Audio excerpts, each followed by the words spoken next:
Hey everyone, and welcome. Today, we're going to dive deep into one of the most foundational promises in the entire Bible. We're talking about God's covenant with Noah, and really with all of creation, right after the Great Flood, all found in Genesis chapter 9. And just before we get started, we're so glad you've decided to join us. This devotional is brought to you by our team here at You Need Faith in Jesus. So here's the big question we're really going to wrestle with today.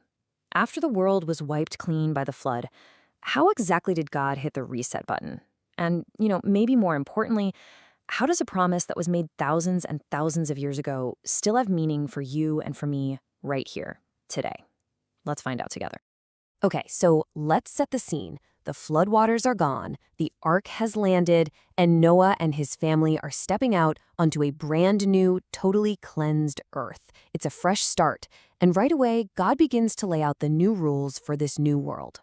So God starts with a blessing, and he tells Noah and his sons, "Be fruitful and multiply and replenish the earth."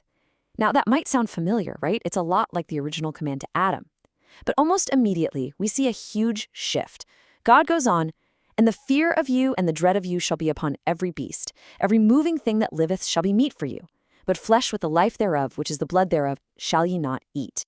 So while that command to be fruitful is still there, the entire relationship between people and the animal kingdom, it's completely different. That harmony from the Garden of Eden, it's gone. And it's been replaced by fear and dread. Humanity's role is different, and as we just read, so is the menu. But here's the thing. This new permission to eat meat, it comes with a massive condition. You cannot consume the blood. And the reason for this is so profound. It's because the blood represents the very life force of the creature, and that life, well, that belongs to God and God alone. This is such a foundational principle about the sanctity of life that, believe it or not, we see it pop up again with the early church in the book of Acts. And this idea, this principle that life is sacred, it doesn't just stop with animals, not even close. God immediately raises the stakes, applying this concept in the most important way possible to human beings. And in doing so, he establishes the foundation for all justice to come.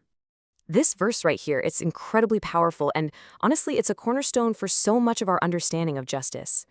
God lays out a principle to protect human life, and then he gives this absolutely profound reason why. And the reason is the imago Dei, the image of God.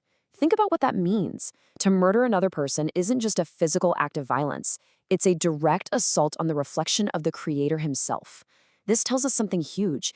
Even after sin and the fall, that divine image in humanity was not wiped away. Every single life has a measurable value because of it. Okay, and now we arrive at the absolute heart of this chapter. This is the moment God makes a unilateral, unconditional, and completely unbreakable promise to every living thing. Just listen to the absolute authority in God's voice here. He says, "And I, behold, I establish my covenant with you." He's making it clear this is his idea, his initiative. This isn't a two-way negotiation. It is a one-sided divine declaration, and it's not just for people, but for every living creature on the face of the earth. The Hebrew word that's used here is berith. And, a biblical covenant like this one, it's not like a contract we'd sign today. It's an unconditional promise that depends 100% on the character and the faithfulness of God, not on our ability to hold up our end of the deal.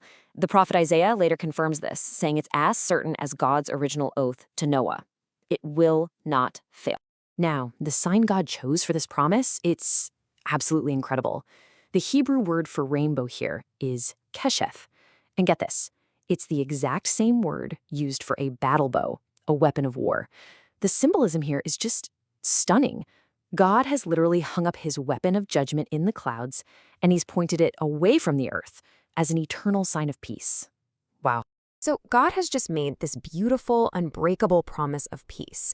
But the very next scene we read is honestly a really sobering reminder. It shows us that while God's promises are perfect, people are not. Even with a totally fresh start and a divine promise hanging in the sky, our fallen human nature is still very much a reality. The hero of the story, Noah, the one man who found grace in the eyes of the Lord, he falls. And it just shows us so clearly, doesn't it? The flood washed sin from the earth, but it didn't wash it from the heart of man. And then his son Ham makes the situation even worse with an act of deep, profound dishonor.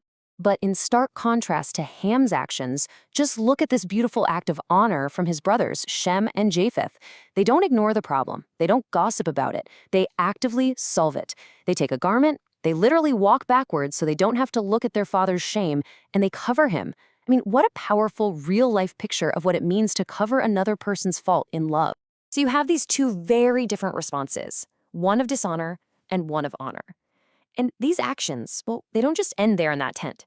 They actually set in motion these profound generational consequences that are going to ripple through the rest of the Bible and really all of human history. When Noah wakes up, he speaks prophetically. And notice something really specific. The curse doesn't fall on Ham, but on his son, Canaan. This actually foreshadows the future of the Canaanite people. But the primary blessing? It's given to Shem. And it's not just blessed be Shem, it's blessed be the Lord God of Shem, which connects him directly to the future redemptive line, the line of the Messiah. And here is the amazing fulfillment of that prophecy. The spiritual heritage of God's people comes through the line of Shem, that is Israel.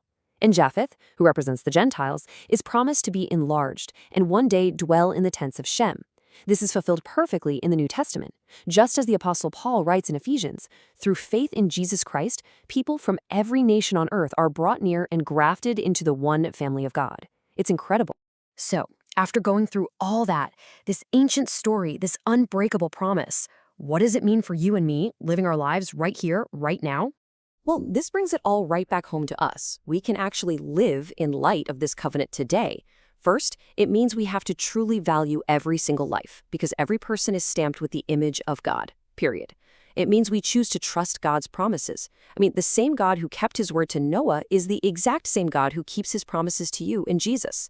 It also challenges us to be people who cover the faults of others in love, not expose them. And finally, when the storms of your own life are raging, look for the bow. Actively search for that reminder of God's incredible, unwavering mercy and faithfulness.